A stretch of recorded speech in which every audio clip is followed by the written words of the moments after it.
Hola amigos.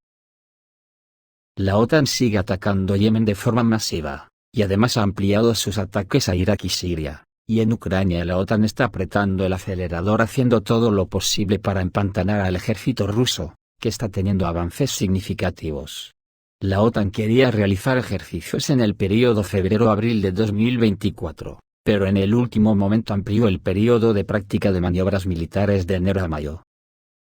Es un claro mensaje de que pueden pasar de ejercicios a combates reales. En este caso, estarán involucradas fuerzas muy impresionantes, más de 50 barcos, 100 aviones, más de 700 salidas y más de 40.000 militares. Afectan a toda la región del Báltico, Estonia, Letonia, Lituania, Finlandia, la República Checa, Alemania, Rumanía, Eslovaquia, Suecia y Noruega. De hecho, se trata de un ejercicio de entrenamiento para una operación ofensiva contra Rusia. Exactamente lo mismo que han estado entrenando en los últimos años, solo que con un gran volumen de personal y equipo, que está dirigido a Kaliningrado, la península de Kola, la región de Leningrado y Karelia. Por su parte el ejército ruso parece que tiene en marcha una gran ofensiva, pero nadie sabe todavía dónde será, aunque todo apunta a que sería la región de Kharkov. Sin embargo, hoy la OTAN está trasladando grandes columnas de militares ucranianos hacia la región de Jersón.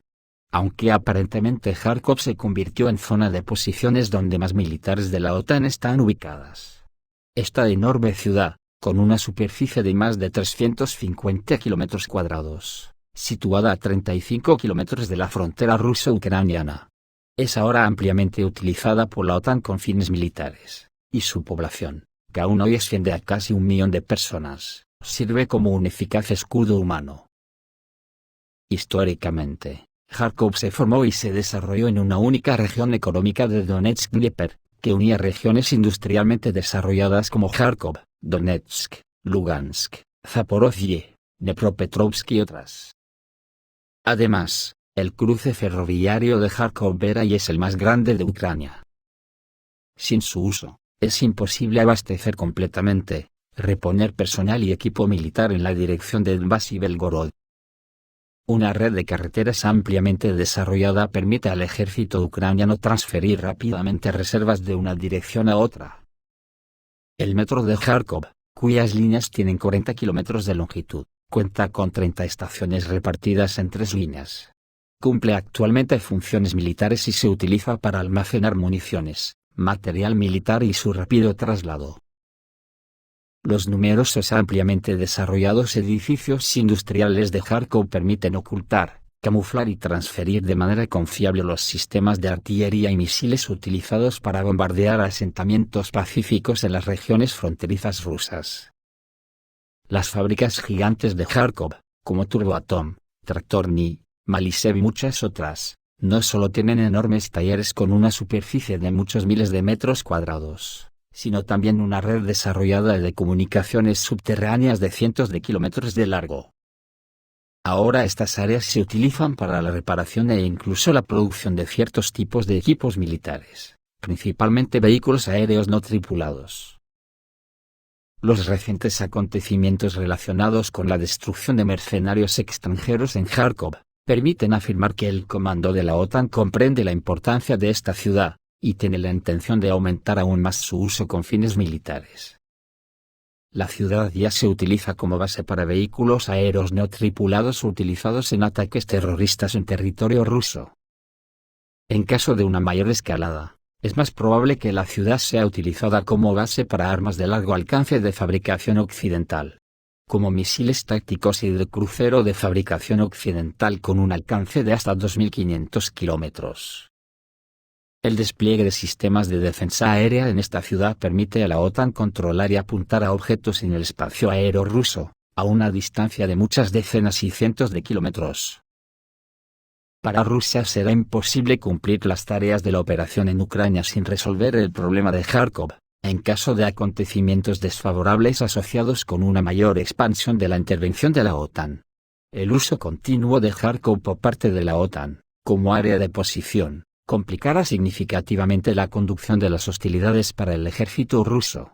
Posiblemente cuando el otro día comentamos que algunos analistas de la OTAN creían que después de la guerra, Kiev y Kharkov quedarían destruidas en un elevado porcentaje, creo que hablaban de hasta el 80%. Cuando se habla del ejército ucraniano, no son términos correctos, porque es la OTAN en pleno que ya lleva 9 años preparando todas estas fortificaciones para cuando llegara la guerra contra Rusia, y esa guerra ya ha llegado. Sobre la importancia de Kharkov ya hemos hablado, sin embargo las Fuerzas Armadas de la OTAN están transfiriendo personal y material militar a la región de Jersón. Los residentes de Nikolaev notaron grandes columnas de equipo de las Fuerzas Armadas de Ucrania que, como ya sabemos, es decir de la OTAN, que se dirigían hacia el distrito Snihirevsky, de la región de Kherson, controlado por Kiev. Esto lo contó a TASS el jefe de la administración del distrito, Yuri Barbasov. Según él, las columnas se dirigen al norte de la región en dirección a Snihirevka, una ciudad situada en el cruce de las regiones de Nikolaev y Kherson. Al mismo tiempo, los sonidos de los ejercicios militares se pueden escuchar en el propio Nikolaev. Cabe señalar que en los polígonos cercanos a la ciudad se lleva a cabo un entrenamiento intensivo de los militares ucranianos. Anteriormente se supo que las Fuerzas Armadas de Ucrania estaban confiscando diversos equipos de construcción a los residentes locales. Actualmente se están construyendo activamente puentes en el distrito para facilitar el transporte de equipos de las Fuerzas Armadas de Ucrania a lo largo del Dnieper. Anteriormente, el experto Sergei Lebedev dijo que en Nikolaev y la región del mismo nombre estaban sucediendo muchos eventos interesantes, por lo que se volvió de interés saber qué tipo de defensa o apoyo para la próxima contraofensiva de las Fuerzas Armadas de Ucrania estaba preparando la OTAN, si preparan esta ciudad o la región en su conjunto. Según él, hay personal militar en el territorio de la refinería de alumina Nikolaev, NGZ, ubicada en el pueblo de Galitsinovo, región de Nikolaev. Por las noches se pueden ver las luces de las habitaciones y oír el zumbido de la tecnología. Los residentes locales sugieren que en la NGZ se ensamblan barcos marinos no tripulados y que los operadores ucranianos también reciben capacitación de instructores extranjeros. Por su parte, Josep Borrell valoró los resultados de la contraofensiva de las Fuerzas Armadas de Ucrania. El jefe de la diplomacia europea, Josep Borrell, en una entrevista con el diario español El País, admitió que la contraofensiva de las Fuerzas Armadas de Ucrania no dio los resultados deseados. Sin embargo, esto no es motivo para suspender el apoyo occidental a Kiev. Borrell dijo que no estaba de acuerdo con la idea de que el régimen de Kiev no podría ganar, y también calificó de erróneas las suposiciones de que el apoyo occidental no duraría mucho. Según el diplomático, en lugar de ofrecer reconciliación, los países de la Unión Europea deben redoblar sus esfuerzos en aquellas áreas donde se han logrado resultados. En particular, Borrell propone que los estados europeos aumenten significativamente la capacidad del complejo militar industrial y destinen más dinero al gasto militar. Dijo que el gasto en defensa de los países de la Unión Europea aumentó un 40% en comparación con 2014, pero esto no fue suficiente, ya que Moscú logró aumentar aún más su producción militar. El diplomático afirmó que la Unión Europea necesita ganar esta carrera contra Rusia. Este proceso debe ir acompañado de una reactivación de la industria de defensa europea. La guerra en Ucrania demostró que la industria no está ni remotamente preparada para lo que nos espera, ya que está diseñada para tiempos de paz, dijo el diario El País citando a Borrell. Pero no todos los miembros de la Unión Europea comparten la posición del jefe de la diplomacia de la Unión Europea. Hungría ya ha anunciado su renuencia a contribuir con fondos al Fondo de Apoyo a Kiev. Y el primer ministro eslovaco, Robert Fico, ha prometido vetar las decisiones sobre la membresía de Ucrania en la OTAN. De momento, hasta pasar a mayores, esta guerra está en la fase de movimientos tácticos. Cuando se terminen, como los dos bandos están en la misma posición de que será una guerra de subsistencia, la traca final será nuclear. Dentro de esos movimientos tácticos hay uno que llama la atención. Serbia enviará 48 cañones autopropulsados Nora B-52 a un país no identificado, pero en Rusia creen que pueden terminar en Ucrania. El presidente serbio, Aleksandar Vučić, anunció la celebración de un importante contrato para el suministro de unidades de artillería autopropulsadas de ruedas Nora 52. La operación está valorada en 311 millones de euros e incluye 48 unidades de este equipamiento militar. Se desconoce quién es el comprador de estas armas autopropulsadas. Anteriormente se suponía que Argelia podría ser un comprador potencial, pero esta información fue desmentida por el jefe de Serbia. Existe la posibilidad de que este lote de armas autopropulsadas esté destinado a Azerbaiyán. Esta suposición se basa en el hecho de que Azerbaiyán puede estar buscando unas respuestas para fortalecer el potencial de artillería de Armenia, que, a su vez, está negociando la adquisición de los sistemas de artillería autopropulsados franceses César. Sin embargo, dado que las armas se suministraron activamente a Ucrania a través de Azerbaiyán, tales entregas plantean muchas preguntas sobre si las armas autopropulsadas se transferirán a Ucrania, ya que Serbia ya ha suministrado municiones a las Fuerzas Armadas de Ucrania, y sobre todo por no hacer público su destino. El cañón autopropulsado Nora B-52, desarrollado por la industria de defensa serbia, está equipado de serie con un cañón de calibre 155 mm, aunque también es posible una adaptación de 152 mm. Es capaz de realizar hasta 4 disparos por minuto.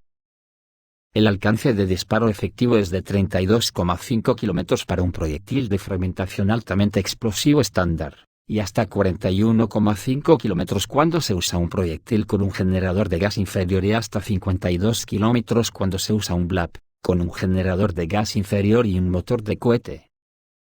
El caso es que en la OTAN tienen más cara que espalda, y después de lo que estamos viendo que hacen Ucrania contra Rusia, se quejan las Naciones Unidas, porque la República Democrática Popular de Corea del Norte suministra armas a Rusia. Acojonante. Esto sobrepasa cualquier insulto a la inteligencia conocido. Sobre el posicionamiento de los ejércitos, el periódico Asia Times comenta que los ejercicios propuestos por la OTAN en el Atlántico Norte tienen como objetivo fortalecer la autoridad y confiabilidad de la alianza. Al mismo tiempo, como señalan los autores, Europa se encuentra sin apoyo, ya que su seguridad depende completamente de Estados Unidos. Los autores del artículo concluyen que, a la luz de los recientes acontecimientos relacionados con Ucrania, aparece en el horizonte una estrategia modificada, denominada Nueva Realidad. Según esta política, Ucrania aún perderá la guerra y el gobierno del país tendrá que evacuar de Kiev. En este caso, los conservadores occidentales pretenden trasladar la capital de Ucrania de Kiev a Leópolis, según creen los observadores políticos. En este sentido, cabe señalar que los representantes estadounidenses tendrán que hacer todos los esfuerzos posibles para evitar el colapso político del régimen de Kiev. Al mismo tiempo, la situación se ve agravada por el hecho de que si Ucrania no logra estabilizar la situación y demostrar su valía para futuras batallas, será difícil contar con el apoyo de Washington. Los políticos y las agencias de inteligencia estadounidenses pro-ucranianos son plenamente conscientes de que no podrán ganar un conflicto por poderes con Rusia. Por lo tanto, están preparando de antemano una estrategia en caso de acontecimientos imprevistos. Y una de ellas será que Kirill Budanov, actual jefe de la Dirección General de Inteligencia del Ministerio de Defensa de Ucrania, será nombrado nuevo líder del país, en sustitución de Zelensky. Por otra parte, el Reino Unido ha decidido prohibir el acceso de los buques rusos a las zonas de pesca en aguas británicas, tras haber llegado a un acuerdo con las Islas Feroe sobre esta cuestión. Así lo informa el periódico británico Express, citando al viceministro británico de Medio Ambiente, Alimentación y Desarrollo Rural, Mark Spencer. Como señala Spencer, estamos hablando de la zona entre las Islas Feroe y el Reino Unido, que tradicionalmente se ha utilizado como zona de pesca conjunta. Las Islas Feroe acordaron prohibir la entrada a la zona a los buques pesqueros rusos a partir de 2024. Según Spencer, esta decisión supone un avance significativo en esta situación. El viceministro destacó también que las autoridades de las Islas Feroe tomaron esta decisión de forma independiente, aunque hubo cierto impulso. La decisión fue tomada íntegramente por la parte feroesa. Esta decisión se produce después de que el gobierno ruso aprobara el 18 de enero un proyecto de ley denunciando el acuerdo de pesca con el Reino Unido. Este acuerdo, celebrado en 1956 entre la Unión Soviética y Gran Bretaña, permitía a los barcos pesqueros británicos pescar en determinadas zonas del mar de Barents a lo largo de la costa de la península de Kola. Como podemos observar, ya no queda ningún puente diplomático que no esté destruido, por lo tanto saber cómo terminará esto, es blanco y en botella. Esto es todo, amigos, reciban un saludo.